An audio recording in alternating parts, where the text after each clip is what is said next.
Welcome, everyone, to the C-Suite Sales and Marketing Perspectives podcast. I'm Steve McDonald, your host. Today, we're going to have we're going to have an informative, we're going to have a phenomenal conversation with Jamie Walker, who is the Chief Marketing Officer at Keyfactor, and Dan Michael, who is the Chief Sales Officer. Now, I'm going to say a couple of things. One is that you guys call yourselves Batman and Robin. And I'm going to let you guys determine who is Batman and who's Robin. But Dan, I know you've been involved in 3 unicorn companies. You've built companies up to 100 million and more in sales. And you've got a really strong, along with you, Jamie, very strong perspective on what creates that kind of success. And that's what we're going to be talking about today, specifically how to create a winning culture that produces unicorns. But before we get into that, Jamie, maybe I'll let you kick off and maybe just explain a little bit more about your background before we get started. Absolutely. Steve, thanks so much for having me and my partner in crime, Dan. So yes, my name is Jamie Walker. I'm the CMO of Keyfactor. I've been here for almost 5 years in a very high growth company. Prior to Keyfactor, I've worked for a few different kind of software startups here out of Atlanta. I've been in marketing for over 17 years. I hate to say that because it ages me a little bit. But yeah, I would say Keyfactor is definitely my first unicorn of success. And there's a lot of lessons learned and information that I'm just excited to talk to you about, Steve. And I wouldn't have be here without my partner in crime, Dan. So I think there's a lot of fun stuff we can share today. All right, Dan, how about you? Sure. Dan Michael, like I said, I'm Chief Sales Officer. I've been here over 5 years, a little bit over 5 years. It's been fun to watch the journey here. We're about a $7 million company, I believe, when I started, and we're over 100 million on the way to 250 by the end of 2026. So we're doing very well over here. My last couple companies before this, I was part of the foundational sales teams at both, and they both IPO'd, and that was great. I have seen a lot when it comes to how to build a winning culture. I'm excited to be sitting here and talking to you all day. Fantastic. So I'm going to start with this. Who's Batman? Who's Robin? She's Batman. I don't got to be Batman. You got to tell the story a little bit. You got to tell the story of how we got here, because I feel like it's funny, Dan. I feel like we were at a C-staff offsite. It was an important meeting, but it wasn't like an all-company meeting. And Dan comes out and he's, yeah, she's my partner. We're Batman and Robin. And everyone kind of chuckles. And then he sends me this size message. He's, oh, by the way, you're Batman. And I said, oh, don't worry. I know. Oh, I love it. All right. I'll let whoever wants to answer this first. But if we could define just why you think culture is such an important ingredient to creating success, to creating unicorns, I'll let Batman or Robin take the lead.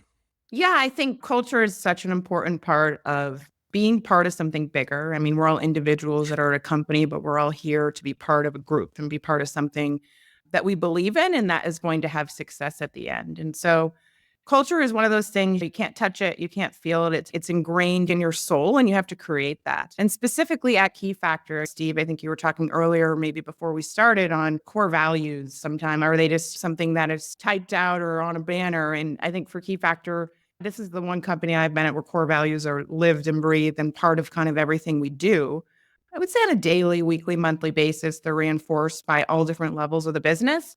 So I think that's important, but it's also, I think culture is really, for me, I like transparency and what are we doing? Why are we doing it? And how are we going to get there? And I think one thing that's been great about the leadership at Keyfactor is that they're very transparent about what our goals are, how we need to get there, and what it's going to take to get there. And so those are the things where if you have transparency and you're living and breathing a culture that people believe in, then people feel like they're part of a bigger story and that their contributions are going beyond just their day-to-day work. I would say the things I would add to that is that it's important that it doesn't get pushed down from the ivory tower. No one cares that the CEO says, our culture is XYZ, comply. That'll be disregarded. You won't get the uptake you need from the people in your company. So what we did here that I thought was pretty awesome was we did a series of surveys and interviews around the company, and the company built our core values. It didn't come from me. It didn't come from Jamie. It didn't come from the C-suite. It came from the people saying what's important to them and the kind of culture that they want in the business. And I would add that culture is very important to a winning team, but so is winning. So like having a great culture of losers, no one cares about either. So how do you balance being a high performance culture based on winning with all the things that you said about caring about our people and taking care of them and doing the right thing, none of these are our actual values, by the way, but I think they kind of underpin some of them. But it's important to denote that it's not just about having a great culture so we can hang out around and hug each other and tell us all how great our culture is. It's for the purpose of winning and the purpose of taking care of our people. I'm going to put together a small train of thought and ask you about this because I actually interviewed a chief people officer, and the gentleman was a PhD in HR. Didn't know you could get a PhD in HR, but he actually scientifically proved that a company culture that engages employees creates an employee experience that translates into a customer experience that translates into success. So that's kind of the PhD, quick and easy thought process on it. What I'd love to hear from you guys is, yes, culture is important. Tell me practically, how does it impact your business? How does it change things day to day? How does it impact the team and how you work together and how you achieve success? You want to take the first stop again, Batman, or should I go first? I'm going to let Robin go this time. So how does it impact the team on a day-to-day basis? So I would say it causes people to rethink maybe what their next move is or what they're going to say next in a situation. It causes people to not hire individuals that don't match our core values, no matter how good they are. It causes you to move out individuals who will spit in the face of our culture, no matter how good they are. If you stick to culture as your North Star, along with winning, a winning culture and winning as the North Star, you start to see the rest of the organization like coalesce around that, and not like they don't get upset when that jerk is no longer here or when, changes happen that make the culture better. The core people who are winning for you will see that as positive. So I think it does a lot. It informs how we're going to behave. It informs how fast we reply to things. If somebody needs something, it doesn't matter what department it's in. There's no one in this organization that says that's not my job. If somebody asks for something, you got 100 resources trying to help you. And I think that's built over time, Brick, by sticking to your culture and adhering to it, even when it hurts. I'm going to let go of my top guy. I've let go of a number 2 sales producer here before because they didn't, number 2 in the whole company, let go of them because they hate our culture. It's having to stick with that type of stuff. You're not only embodying and living it, but you're demonstrating to the rest of the company at the same time. When you get rid of a number 2 producer, you're like, this is how important this culture is. You've just made a massive statement. What's it like to you in terms of practically, how does this impact day to day? Yeah, I think from the day to day, it's how you show up. Your culture is how you show up, how you ask your people to show up, what you stand for. And I think before you were talking about like the PhD and the cycle of how it affects the experience to the customer. And when I think that I'm up funnel, Dan's down funnel, and there goes around after the sales and back to marketing. When you think about the customer, you want your people who live and breathe your core values to be in front of your customers. You want to make sure that they're speaking on behalf of your company. They're speaking on behalf of me, Dan, our CEO, when they're talking about any conversation they're having. So you need to be particular around who you want those people to be, and they need to know what Keyfactor stands for and what we don't stand for and why we are doing the things we're doing, and being able to explain that to a customer in an appropriate way. I would say from Dan's example, Dan and I have to lead by example, and we have to lead through our core values. And so he has some very, I would say, cutthroat examples of how that's the hard part of it. And then there's the nice and sweet part about it, where the times where we do get to promote within, and these are the stewards of our business. And because they've shown, and I think even on our review cycle, Dan, like when we go to our 360s, like it's around someone's performance, but there's a giant section around how they show up and live and breathe. And we have to go back and recall examples and really rate them on, I think, a 1 to 5 and how they show up to all of our core values. And so that's the joy, I would say, on the part of the more you can get your people to instill what it takes to continue to grow within the company and also be conduit of the core values, then you start getting more like people who are doing more of the same things and living and breathing what we're doing. And I think that ultimately, although I'm not necessarily customer facing in most of my role, that the people, they're the ones we want on the front lines. And Dan, your team is all on the front lines speaking to future customers. And so we need to make sure that they're representing the business and they're doing it in the way that we want them to. Otherwise, it's a poor reflection on all of us. So you said a lot of really important things there, but you actually use your core values and your culture, and you rate and you hold people accountable. Did I take that away correct? That is absolutely correct. How does that look? What does that look like on a regular basis? On an annual basis when we do our review cycles. But we also, I'm trying to think, Dan, other places where we have the Keyfactor contributor with the monthly employee awards where we nominate people who embody the core values and do the great performers.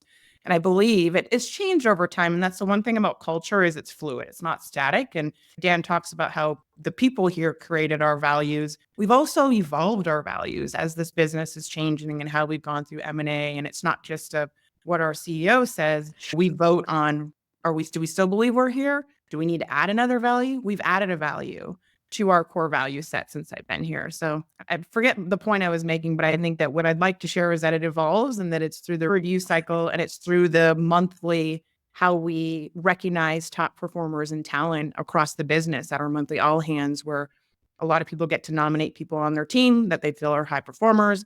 And it gets back to a group of, I think, ELC members and a large group where we vote on who we feel should be the key contributor of the month. So it comes out in many different ways over time. So Dan, I got an interesting question for you.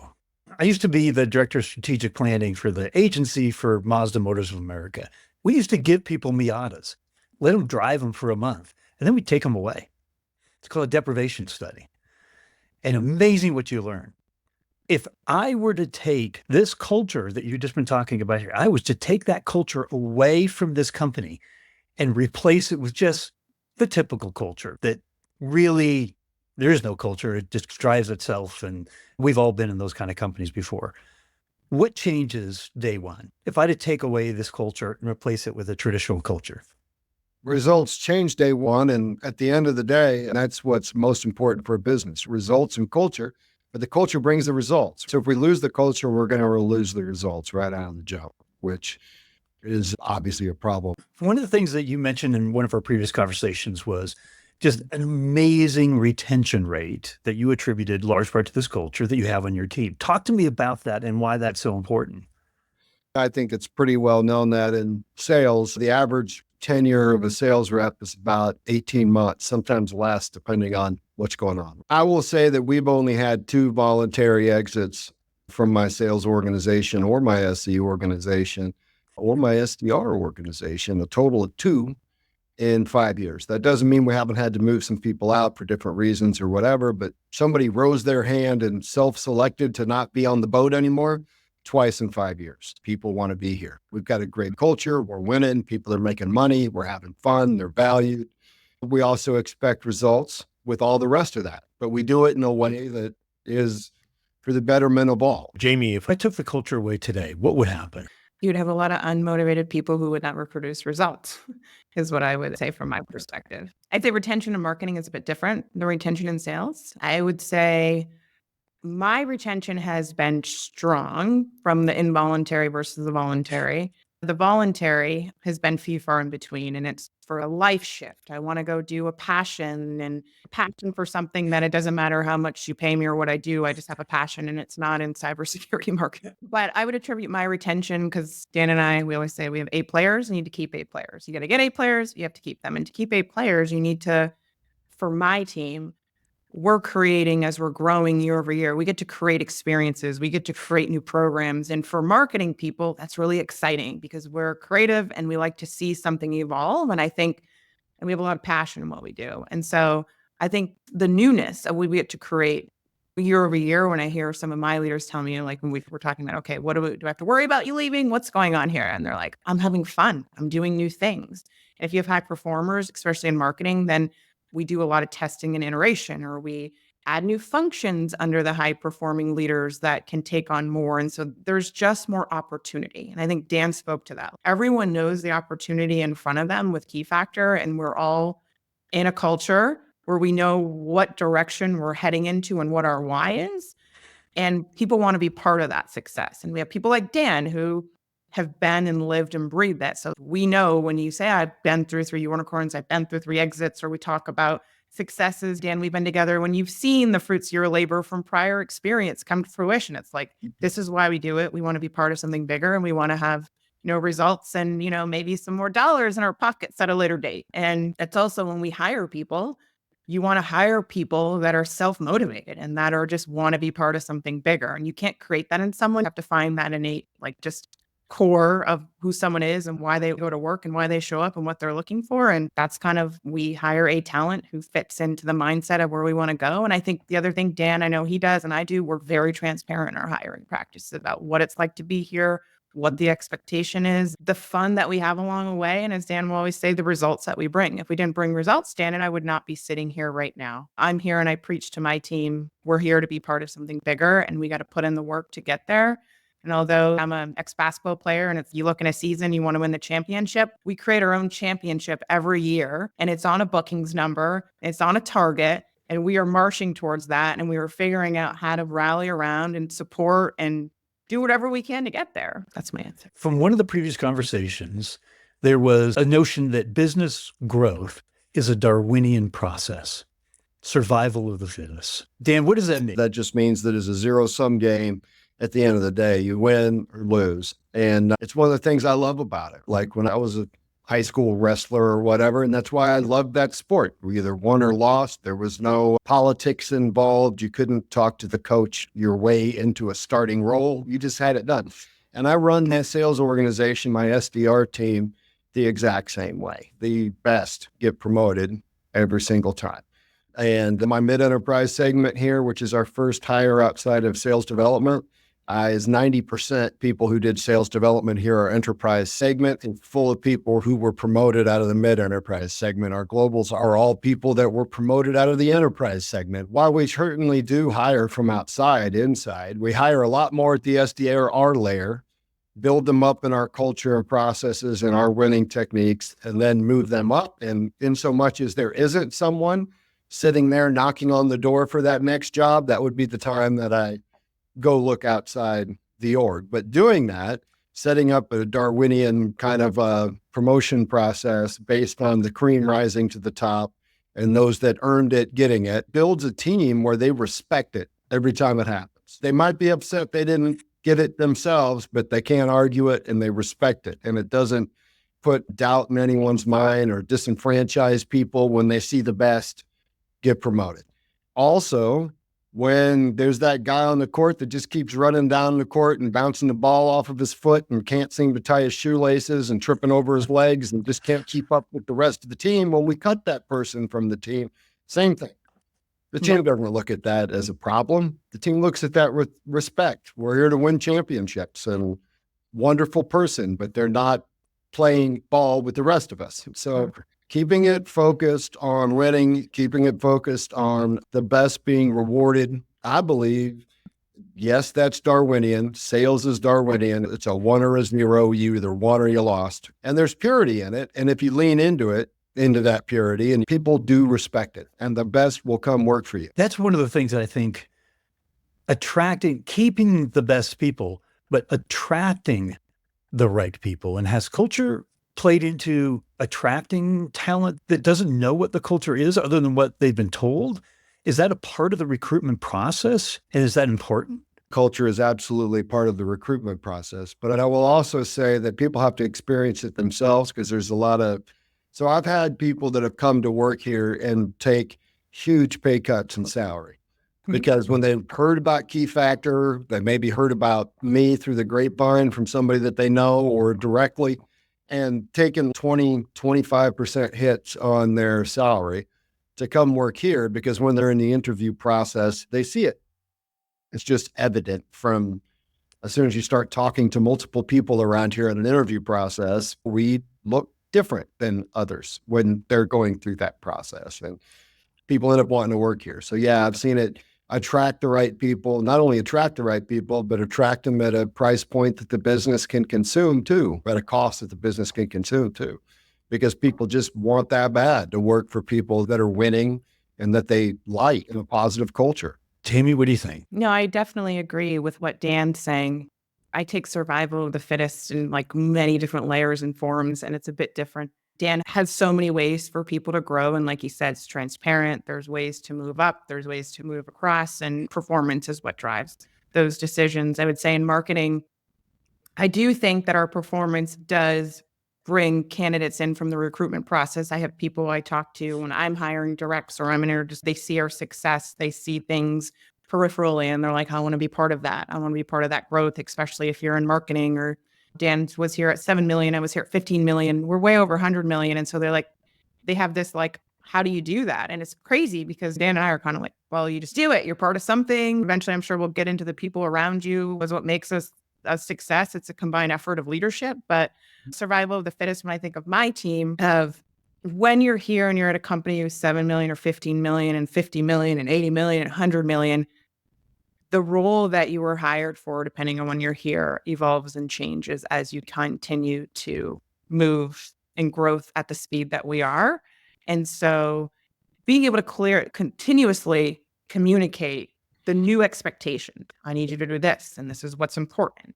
Those are things that it's my job to do that. But then you go into, you think about the analogy of someone who's dribbling their ball off their feet. Maybe you hired someone early and they were a real great A player. And then after 30, 40 million later, they're a bit in over their head. And maybe they can't hold that same, whether it's title or role, they still have a place, but they're not that leader. And so that's where it's survival of the fittest is you have to learn, what are you working towards? Understanding that the company evolves and that regardless of how great you are, you have to think outside your own capacity and your own limits. And I think that's why I always tell people, like, I've learned a lot in my career of like, oh, I'm here and I'm doing all this and I'm not taking the company into perspective. You got to take the company into perspective and the goals that we have into like, how do I fit into that new shaped vision or new shaped strategy? And so I think of survival of the fittest and being like, you got to be able to survive the growth, and it's not forever. So it's being able to openly communicate that as, hey, you're great here and I want to keep you doing this, but these other responsibilities that I need you to do, we're just not there. And this is what it's going to take for you to get there. But the reality is I don't have 2 years for you to get there, but that's when you have to bring in external people. And for me, I've had to bring in external people, but I still, when I have a high performer, want to continue to offer a growth path. Might not be at the rate they want, but if you're a high performer and you live out culturally, there's a place for you here. But it might not. We just have to meet on where that place is for where you think it is, where I think it is, and where the company needs it to be. So I think of survival of the fittest and a little bit about like, how do you continue to understand your role and how the company's shaping and changing? Because Keyfactor is just, I don't want to say it's a new company every year, but you got to be able to see the long-term vision into how we're going to get there, because it definitely evolves and changes as we go through different periods of growth. And you actually have a way of dealing with growth and change, because as all companies grow, all of a sudden their ICP, their product, the way they service the market, it all evolves and all changes. You actually have a position, a C-suite position, and a chief transformation officer, if I'm correct. Why? Nobody has a chief transformation officer. It sounds really sexy and fun, but what's the role of the chief transformation officer and how does it help you in marketing and you in sales? I'd say it's the central nervous system of the business. Pretty much every business leader would talk about my left arm just got chopped off if that organization was somehow no longer here. I'll let you go first with examples, Jamie. The brain, the heart, some sort of needed organ. And it's interesting you say that no one else has it. I think maybe you should reflect on what's that role. And I think the chief transformation role of the person in the org that's been built over time, it started off with 2 people and it's grown to, I don't know how big the org is now, but the role is to keep process, alignment, and strategy collaborated across all teams. So that's the process, it's the communication, it's the changes, it's the being able to be agile and, hey, this is happening when data and systems to inform Dan or inform myself. They're responsible for making sure we operate against our plan on a daily, weekly, monthly, quarterly, annual basis. So I do, and I've said it on many times, if we didn't have that, it was born out of RevOps. The chief transformation officer that we have here was born out of RevOps, and then it extended into process ops and product ops, customer ops, marketing, everything, sales ops. But as you're growing at the rate we are, we have to do things that we haven't done before as a business. People that are there, but you have to change process. And when you do that, you need to make sure it's communicated across the business. People understand why, they understand what the outcome is. And so I honestly don't think that Dan and I would be sitting here today if we didn't have that group at all. We wouldn't be here. And I do think that they are the reason we are as successful. Our board looks at them like there are unicorns and fairies, but they deserve every accolade, everything we say positive about them. We just wouldn't be the business we are without that group today. That's just hands down. Dan knows it. I knows it. Everyone around us knows that's the truth. In a lot of ways, they're like the fixers of the organization. Something pops up and they'll know that the tendrils that touches in 5 different places and how we can go get involved with product and marketing and ops and whatever around whatever that issue was to solve for it. So anyway, there's just so many different ways that they come in hugely valuable to us. And I think every organization should have, because maybe they'll grow at the rate we are. I've got one last question for each of you because we've covered so much territory here. If there was one single takeaway that you wanted other C-suite executives to take from this conversation today, one thought, what would that be? Are your employees driving your culture or are you driving your culture? And if you're on the wrong side of that conversation, figure out how to get on the other side. Specifically around this conversation, is your culture driving results? Or do you just have a really great culture that isn't driving results? Because you have to find the synergy between results and culture. And if those two aren't both up and to the right, then something's missing in between. I have to tell you, there's going to be a million questions that people have after this. Would it be appropriate that I would give out links to each your LinkedIn profile that if people had questions, they could reach out to you? Certainly. Absolutely. Yeah. That would be fantastic. And I would love to have a podcast with your Chief Transformation Officer as well, because I think that is a role that the rest of the industry needs to learn about. I'm sure we could go tell her.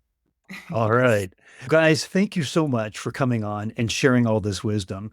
I think my biggest takeaway is as we do our go-to-market planning, rarely is culture a part of that.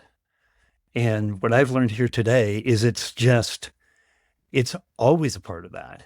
It's innately a part of that, driven by the people driving success. So thank you guys for coming on, and we'll look forward to having you and maybe Ellen as your Chief Transformation Officer on again in the future. Great. Thanks so much for having us, Steve. Thanks, Steve.